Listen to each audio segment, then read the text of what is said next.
now. Did you know that? I did. That's right. I forgot. Arizona It doesn't is. change their Yeah, it's time. the benefit of you having a child now in my state is that you Mm-hmm. actually know what time it is. Yeah.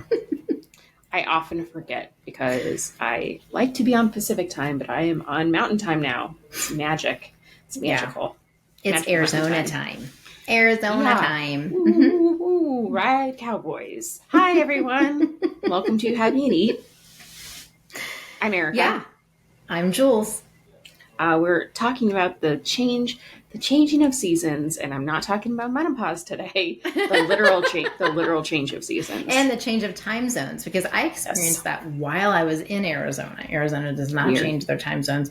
So and weird. It was a very bizarre experience for me to be in Arizona when they did not change their time zone. And then I had to fly back to East Coast when they had changed their time zone. And I was like, I'm in the Twilight Zone. I don't know what time It's it all is. make believe. I think I'm going to miss my flight.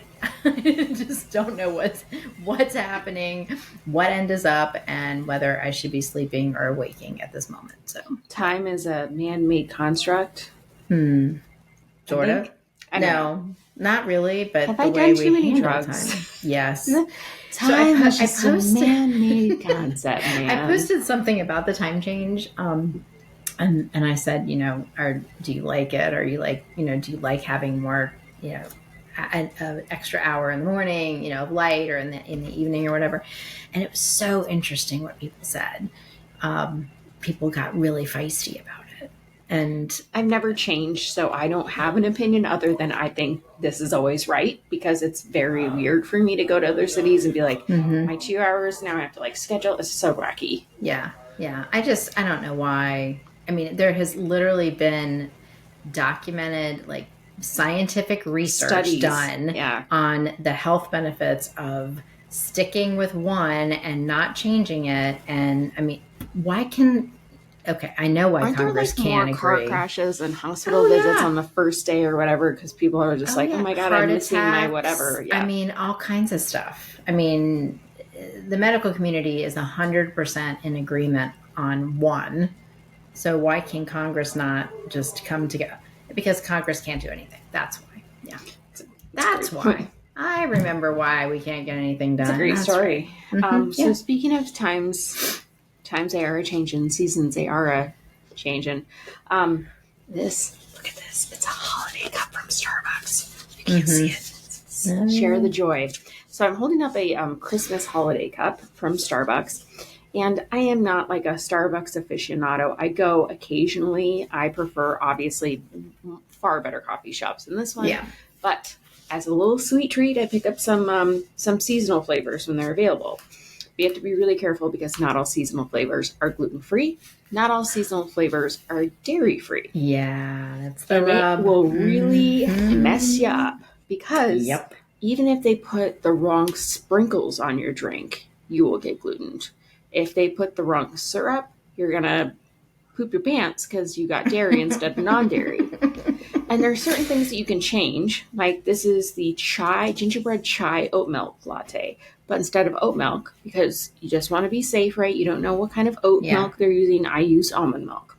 So I verified that everything, the gingerbread syrup, the chai, the almond milk, the sprinkles, all gluten-free and dairy-free. But when I went to go pick this up the other day, I was handed a drink and did not think about it and took a huge swig. Completely the wrong drink. It was some $8 concoction. I should have known because the price was like $2 higher than normal. So wait, did they give you someone else's drink or they made your drink wrong? They made my drink the wrong drink. So they got the chai latte part, but there's like a creme brulee pumpkin chai latte. And I asked for the gingerbread chai latte, but with almond milk. But, so the gingerbread's okay? Because every time I go to Starbucks, I'm like, because it's just, I just stick with the chai syrup, and there's no malt in there. And it's fine. It's just sugar. You're adding more sugar to your chai, which is already pretty sugary there. Yeah. But I got this pumpkin creme brulee, whatever, caramel, and I drank and I'm like, hold on. Drank again. I'm like, this doesn't seem right. I went on the Starbucks website instead of just looking at the side of my drink that had the wrong drink on it. So they got the fact that I wanted almond milk. So the base of whatever this is was almond milk. All the syrup, all the whipped cream, all the milk. Oh, they put the whipped cream on top too. Yeah. Yes. I love when you're ordering and you're like, okay, I need the non-dairy milk, whatever. Yeah. And they're like, oh, so would you like the cream on top? Like, no, I don't know where you saw where I was going to the non-dairy asking for things to be dairy free. No. Anyway, so I posted this thing and I was like, check your drinks. And people are like up in arms about like, how dare you even go to Starbucks? It's not safe. And I'm like, let me have my little treat. And someone's like, oh, Karen. And I'm like, well, I'm not a Karen. I paid $8. I got the wrong drink. I'm sorry. And everyone's like, you don't have to drink it. I'm like, obviously, it's just dairy. It's just like milk. Of course I'm not going to drink it. I was like, why'd you go to Instagram to complain? I'm like, I don't know if you know about Instagram algorithms, but this is a place to complain. Anyway, this is so silly. No, I know. I commented on your post, and people were commenting on my comment to your comment of your post. So gross. I know. It was a very feisty post. Yes, people were excited about Starbucks. Yeah. Anyway, so it's the season. Whatever. Another amazing thing I wanted to share with you is I today just got back from Mayo Clinic.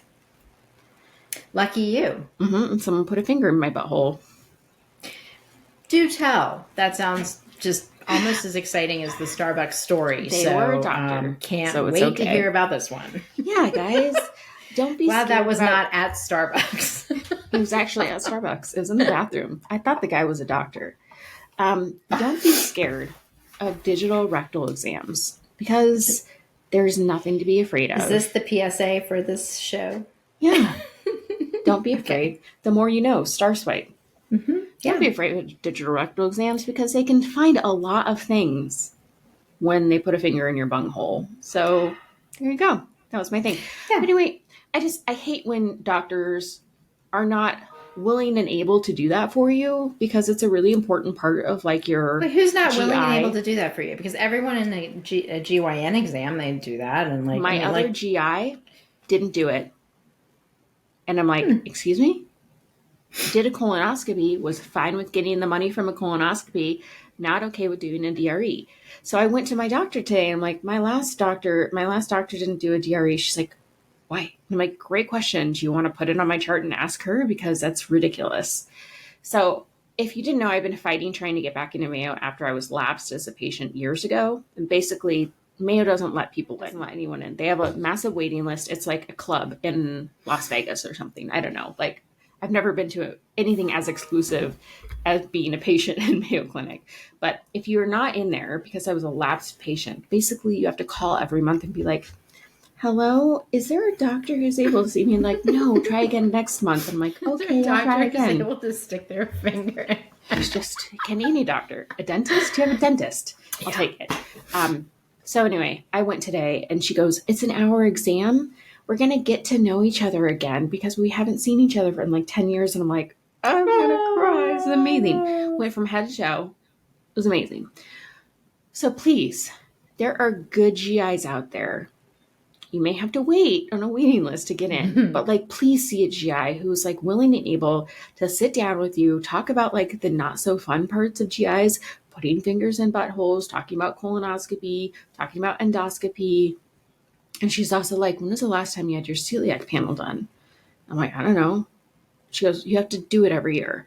It's the Mayo Clinic guidelines. I'm like, oh, I forget. Mayo Clinic is so good, And so I had to go get my celiac panel done again, which I know I'm fine, but it's like, this is kind of maintenance. And I'm like, oh, I wish that more people did it. She goes, you're preaching to the choir.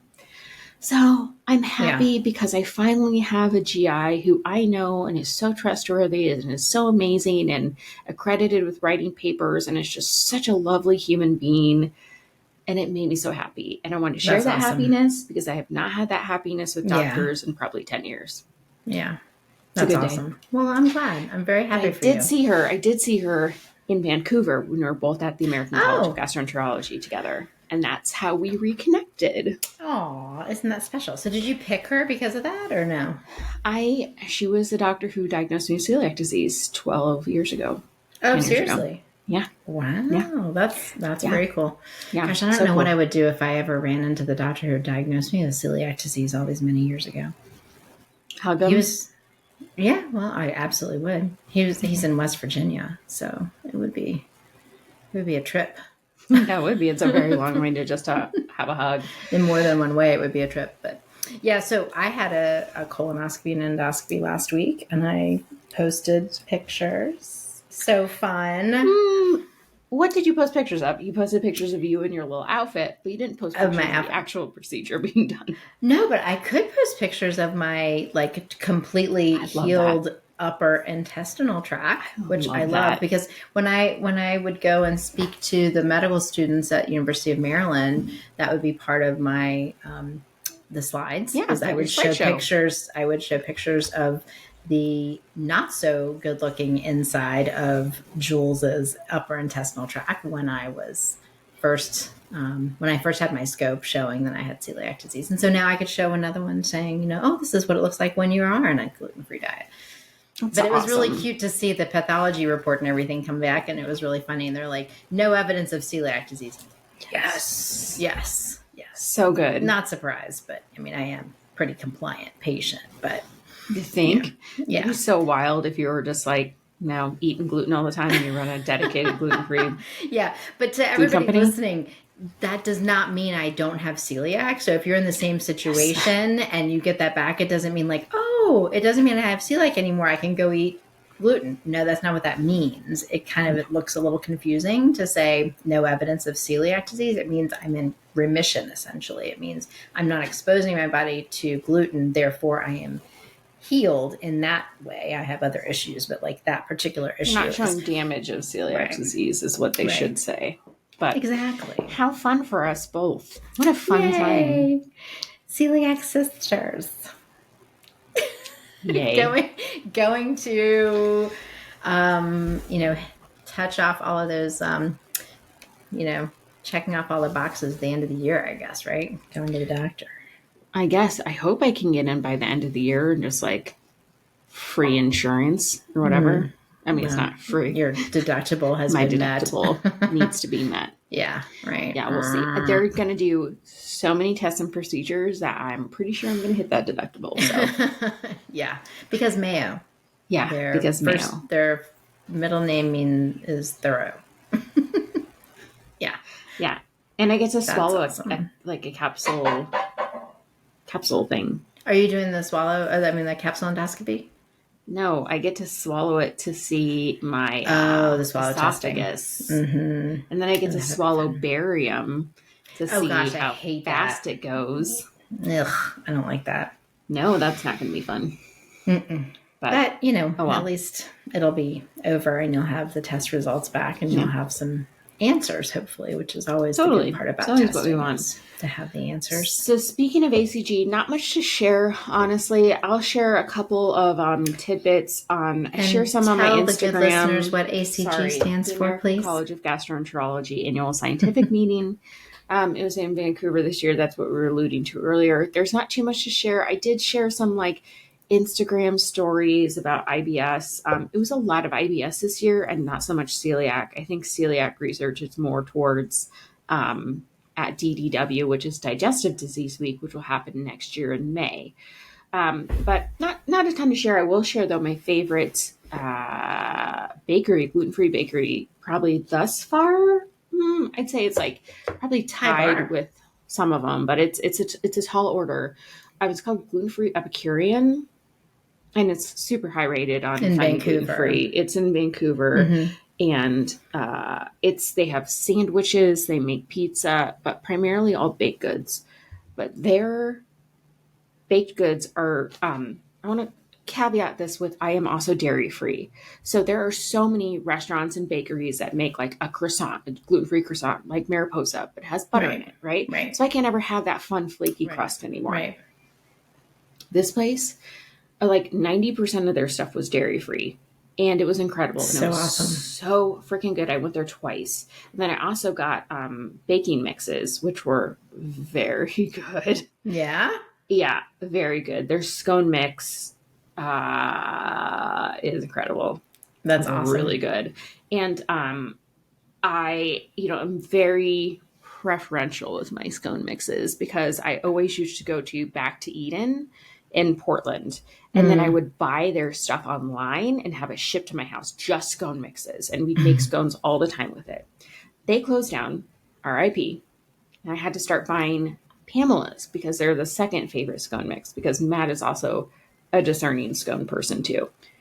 So that's the only scone mix we have unless we make it from scratch. Also, I'm not talking about making it from scratch because I could just use your flour and have a delicious scone mix, but I don't have time for that right now in my life. So I bought a scone mix, made some. It was incredible. But their flaky pastries were so freaking good. I also took tiramisu home. And did that travel on the plane so well? I will tell you that didn't work out well. Just thinking ahead that maybe wasn't. When I bought it, I was like, yes. And then when I put it in my backpack, I'm all, this is not going to end well. But that night I took it out and I'm like, oh no, this is not good. But it was delicious, but it looked like someone shit inside a box. And I'm like, yum. And then they had like baguettes. They have their big thing is sourdough. So they make fresh sourdough bread. Mm-hmm. Dude. And everyone was like, if it's so good, it must be that that flour like Caputo's that has the wheat starch in it. And I go, this is not a European bakery. All their stuff is legitimate gluten-free grains. Good. Yeah. That's awesome. Josh is so kind and so nice. They remembered I know me. You were really worried because you hadn't done a lot of research before you left, and you were like, "Okay, I'm landing, and I don't know where I'm going to eat." And you were very distressed. To be fair, I ate at the same sushi restaurant for like 4 out of the 10 meals, and the other 2 were at a restaurant bar. So like the food sitch wasn't necessarily great, but like I got a vegan sandwich from them to take to the airport. I mean, so good. 100%. Awesome. If I ever go back to Vancouver, I'm like, I hope I drive, because that way I can load up the car with a bunch of things and a cooler, so you can freeze it all when you get home, and not take tiramisu in a backpack. Yeah, I don't ever think that tiramisu was ever meant to be a backpacking food, but I was like, let's try it. Nope. Well, you know what? Didn't work. If you have to try everything once. Dream, believe, achieve. Maybe. Jules. Oh God, no! Please not. So, anyways, that's my adventure. That's what I've had so far. So excellent, love it. But my God, Thanksgiving is freaking next week. How did it happen? Week. I'm not really sure how that happened. I guess because you were just here. I was, and then we had all this travel. I think that's the problem, is that we have been traveling too much, and so like time just went gone, and now all of a sudden it is Thanksgiving, and I don't like when Thanksgiving is early like this, because I feel like I never have time to get ready. I like when Thanksgiving is the last week of November, and it's not, obviously. But that being said. By the way, I tried to explain to Matt that Thanksgiving isn't the same day every year.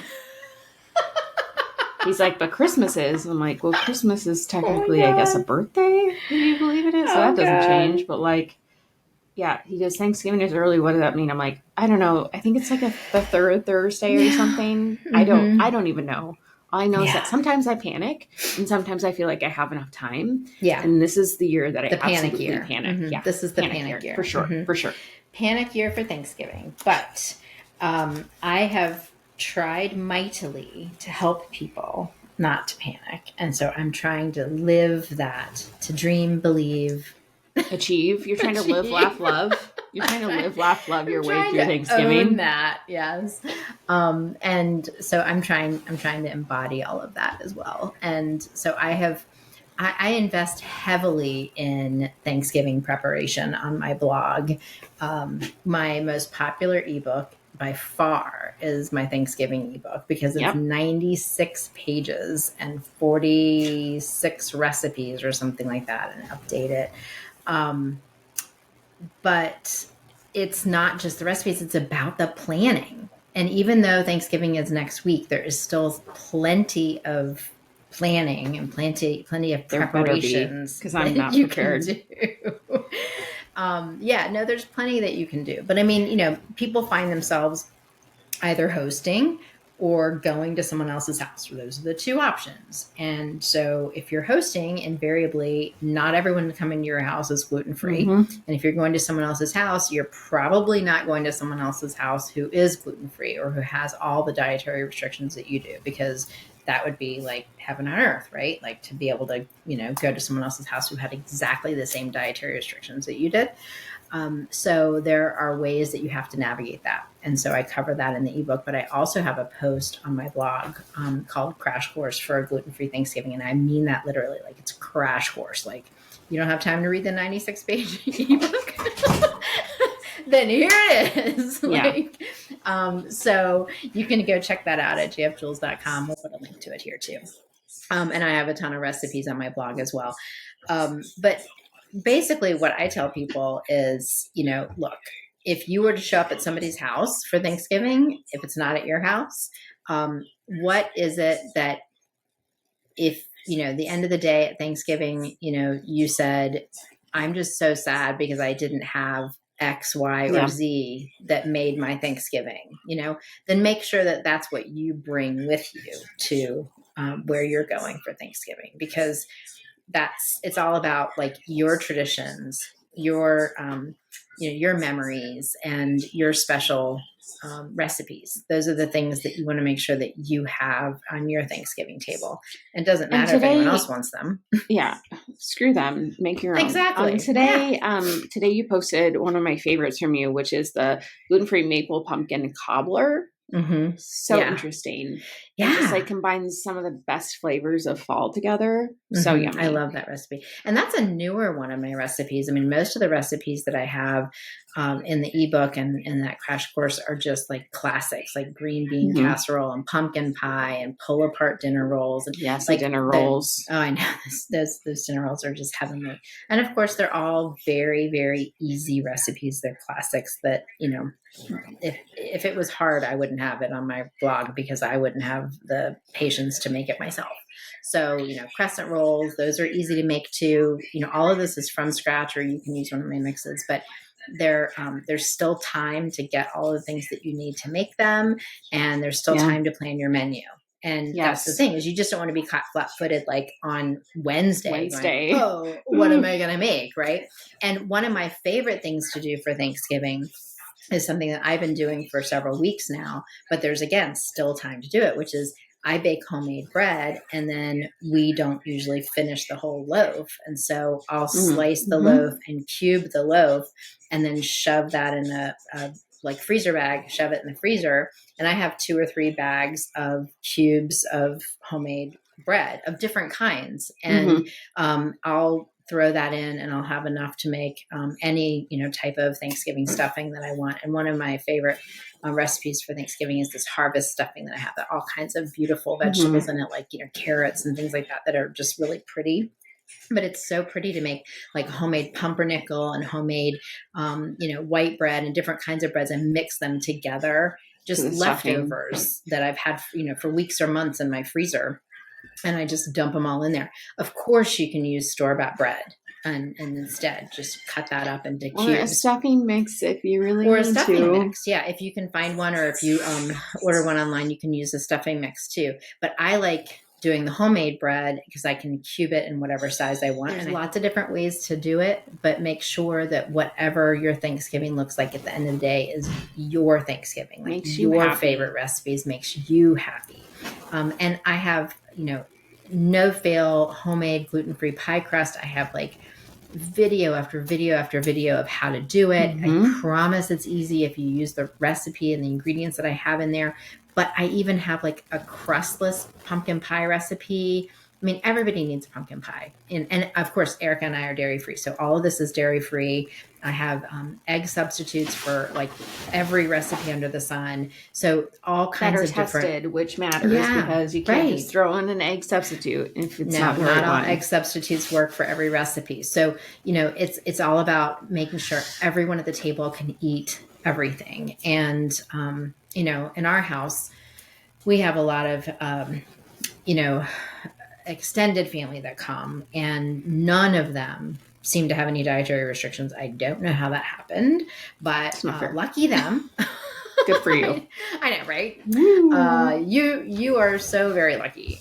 But so they'll, bring their favorite, whatever, and I'll make my stuff and they'll eat both, and I'll make sure that I get to have the things that are important to me at the table. And then I have separate serving spoons and I have them separate in separate areas. And so everything is delineated.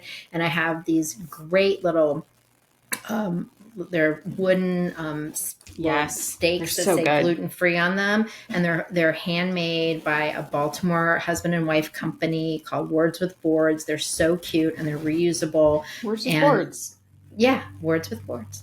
And I just stick those in everything that's gluten-free, and that way everyone knows, and there's no, cross-contamination issues, like leave the spoons in there. So all of this information, again, is in the Crash Course post, but it's also in the ebook. And, I've been doing this for so long and helping people for so long with this very, very, very important food holiday that I feel like I've covered just about everything. But I don't know. It's just mostly about making sure people don't feel left out and making sure that you have all of your old favorites, which every single one of them can be made gluten-free. You don't have to feel left out. Yeah. I want to talk to you about your planning checklist because it's always great. We did this at the magazine too. We're like 1 week out, 2 days out, day of, day before. Yeah. So we are officially what? Oh my God, 1 week out? Is today Thursday? Oh my gosh. That's terrifying. Don't know why I just said that. Okay. God, this is horrible. Okay. Oh, I just my stomach just dropped. Okay. Yeah. So 1 week out, make your grocery list, obviously. Purchase your non-perishable items. Now, at 1 week out, should I be purchasing my vegetables or should I wait a little while? If you can wait, you should wait. Okay. Yeah. I don't want it to be gross. Okay, buy your turkey to make sure you have a gluten-free turkey. It. Yeah. Or just don't have turkey if you're a vegetarian. What do you have? That's like right. Fish? Do you make a fish dish? My sister-in-law and my brother-in-law make a turkey, and I don't eat it. I mean, they bring it every year, and everyone else eats it. Right, but what do you eat? You don't? You just eat everything else? I'm here for the sides, girlfriend. Okay. Thanksgiving, I love Thanksgiving because, I mean, I have, 2-3 recipes of sweet potatoes. I've got green bean casserole. You do make a I've got lot of mashed sweet potatoes. I have Brussels sprouts. I mean, cranberries, bread. I am so full on sides. It's ridiculous. I love making fresh cranberry sauce. So good with a blood orange and maybe a little tangerine juice in there too. So yummy. Yeah. Anyway. So good. Okay. So make sure if you are having a turkey, you time out when you thaw your turkey. You're supposed to allow 24 hours for every 5 pounds. It's terrifying. Have you ever cooked a turkey? Like a whole turkey? Yes. I bought Wait. Say the word spatchcock. I did not spatchcock it. I actually every time you talk about doing that, it just makes me laugh. I'm like, I don't understand what you're saying. You oh my God. I was in my workout class and we were talking about doing deep squats, where your legs are really spread out. And she goes, deeper squats. Pretend like you're at the OBGYN and you're getting ready to put in the stirrups. And every time I think about spatchcocking, I think about doing that with the turkey. Do you have to break its legs to do that? Yeah, you have to break the backbone. You cut down the backbone.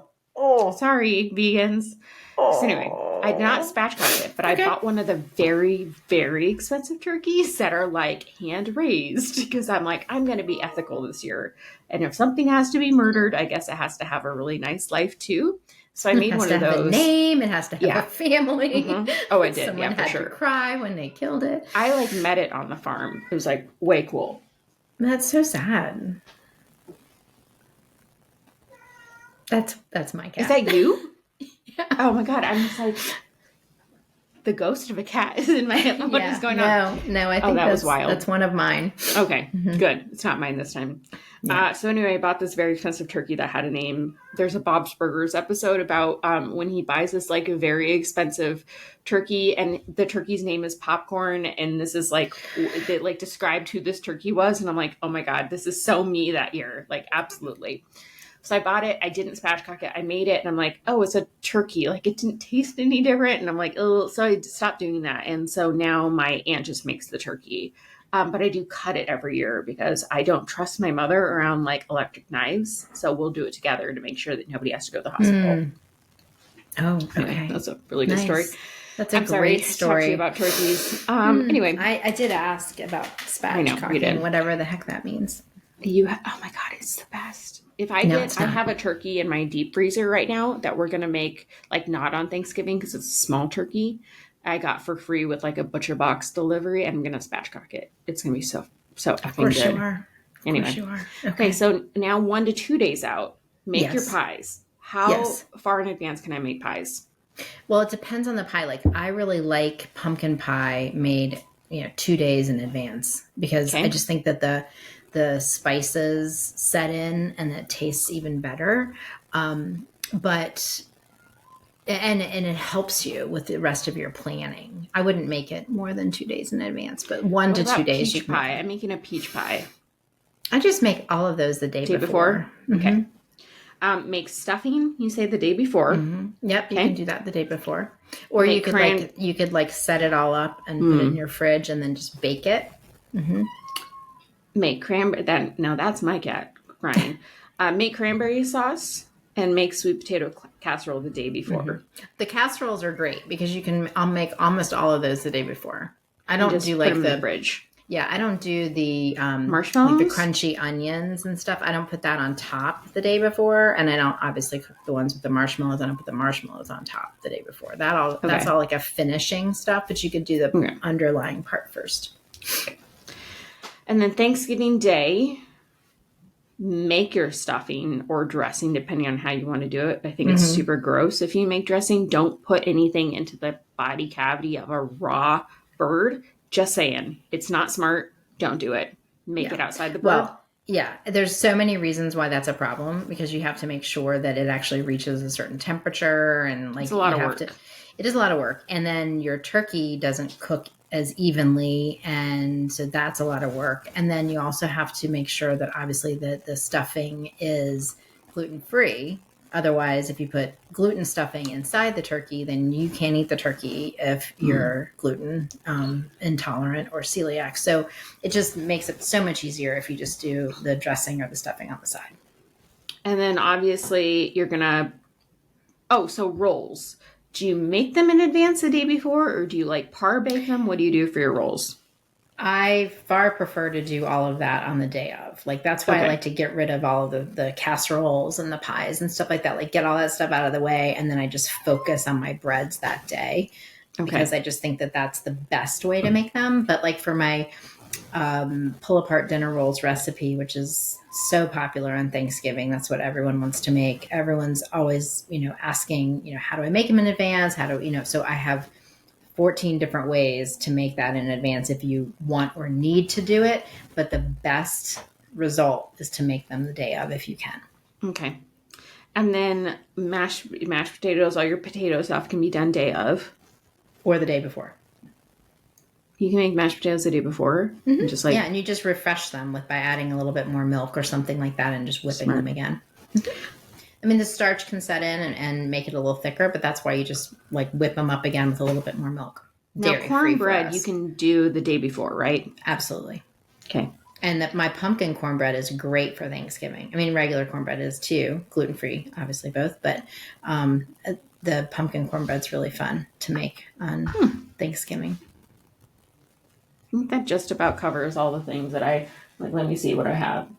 I'm making gluten-free stuffing. I'm making a wild rice with vegetables. Ooh. Are you adding like cranberries and nuts and things like that to it? No, I'm just adding like greens and mushrooms.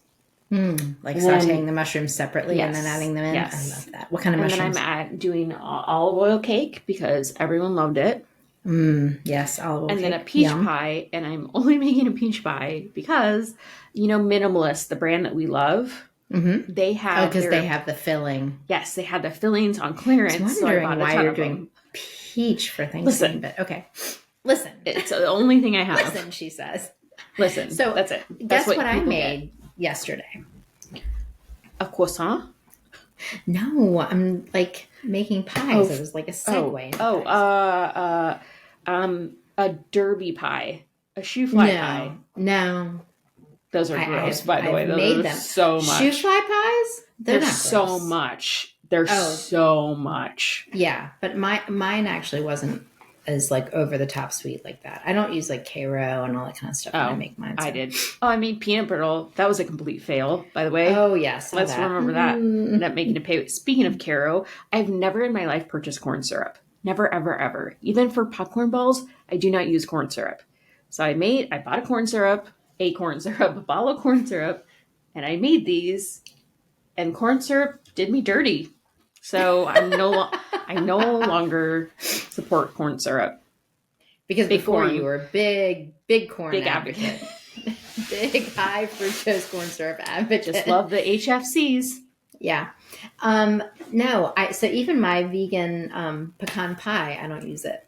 That's so wild. Maple syrup and that's much better. Yeah, I love it. Tell me, what did you make? Because clearly I didn't guess it. So I have the new Nata flour out, the grain-free Nata flour. Yes. So I've got a lot of people asking, can you use that to make a pie crust? It's like, yes, absolutely. It doesn't stretch as much as like my GF Jules flour stretches, makes it easy to transfer pie crust and stuff. So it was like, let me make a video, which I'm currently editing right now. So hopefully I'll have that up tomorrow, showing how to make it and then to transfer the pie crust and all that. But I found these beautiful red pears at the grocery store. Mm-hmm. And pear skin isn't as tough as apple skin is. No, you can leave it on. So I left it on instead of having to peel the apples, which saved me time. I'm all about that. So I made a pear and cranberry pie with the Nata flour. So good. And it was so good. And that's what I had for lunch today. I mean, when you're taking pictures and your, cocoa whip melts, you just have to eat the pie. Yeah. We just threw away the peanut brittle because we're like, we can't. This is gross. Our teeth are going to fall out. Oh, I don't know how people eat that kind of stuff. And maybe those apples that are like, hard on the outside with I can't do that either. I used to love those candies that were basically a sour apple and then it's coated in caramel, but my teeth didn't love it because it's like, let's take out some fillings. Yeah. Mm-hmm. But I love that flavor. I cannot imagine eating as much peanut brittle as I did in the past 2 days. And it's not even peanut brittle. It's peanut. It's like moist peanut brittle. Ew, it didn't set up? No. And I followed the instructions, but I think my version of caramel coloring because their version of caramel coloring was different. And you didn't have dairy either.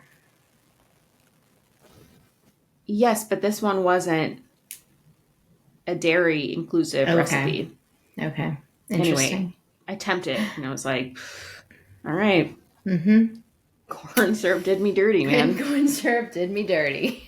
So I will not be making that for the holidays. But all right, well, you can make chocolate bark. Vegan chocolate bark is we made so meltaways. It's so easy. So much better. It's so easy to melt chocolate. It's so and pretty. Put fun things in it. Yeah, it's super fun. Yeah. Anyway, so clearly that's what I will not be making. But stay tuned to Jules' Instagram. She'll be posting up videos too of what she's been making. I will probably not post anything because I don't even know what I'm making besides the two things that I mentioned was stuffing and wild rice and a cake and a peach pie, which now that I've seen Jules' face, I think maybe that's not the right choice for Thanksgiving. People are going to eat it anyway. They're just going to say, where'd you get the peaches? I don't know. But then again, you live in Arizona. God only knows what they grow there. It's 90 November. degrees. Freaking 90 so they degrees. Could be growing peaches. Yeah. Who knows? Oh my gosh, ridiculous. Who knows? Anyway, thanks for tuning in to our special Thanksgiving episode. We hope that your cooking is far better than anything that I did this past weekend. And we cannot wait to see what you made. If you make something with Jules' amazing flour and mixes, please tag her on social media because that means I get to see it too. That's true. I want to see what you guys make. Well, if you have any questions, please reach out. We have a whole week to help you. I mean, I will be of zero help. I will be, if you want to write a letter to your mom to be like, Mom, I will only come to Thanksgiving with you if we don't talk about politics or menopause or whatever. And I'll be like, I will write that letter for you. But if you need baking help, you should absolutely ask Jules, because it's not going to be me. It's not me. No. Here for it. Yeah. I'm here for you. If you need to know about spatchcocking a turkey, I'll answer your questions, but that's about it. I'm not here for that. Nope. No spatchcocking in my past or future. I mean, that sounded pretty judgmental, but like, we're spatchcock friendly. We're spatchcock friendly. Whatever. Assure you that that's not happening over here. Okay. Yeah. This has been fun. Okay. Thanks a lot, Jules. It's just an honor and a pleasure to see you every day here on You Had Me at Eat. That plays simultaneously in my head just all day long. Yes. Well, it's always good to see you as well. All the dumb things we say. Thanks for tuning in to another episode of You Had Me at Eat. Remember to like and subscribe and tell all your friends. Happy Thanksgiving, everybody. Oh, yeah. Happy Thanksgiving. Yeah. Happy spatchcocking, everyone. Goodbye. Oh